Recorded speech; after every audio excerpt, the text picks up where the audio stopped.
It's the 28th. You open your banking app while the kettle boils. The balance is lower than expected. Again. Rent cleared, groceries hit, and those small treats from 2 weeks ago now feel heavy. You made steady money this month, yet here you are, stretching the final days, promising yourself next month will be different. This quiet exhaustion is familiar. We earn enough to get by, but never quite enough to feel secure. Small choices, a $7 coffee, forgotten subscriptions, late-night online purchases, add up invisibly. They create a slow leak between what we think we spend and what we actually do. It's not dramatic failure. It's the gap between perception and reality, fueled by autopilot spending and emotional rewards after long days.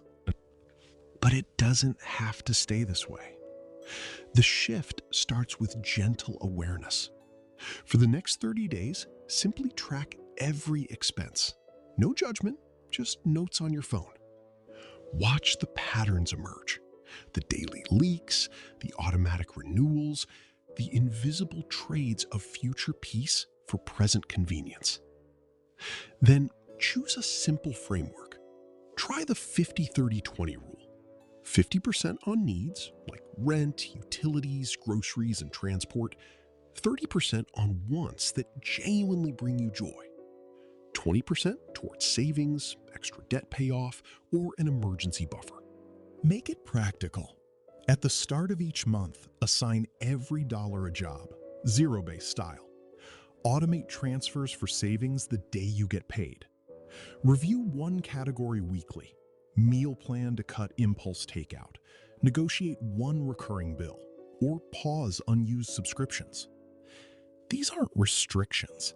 They're quiet acts of self-respect, choosing clarity over confusion. Over time, the scramble fades. You'll reach month-end with breathing room and a growing sense of control.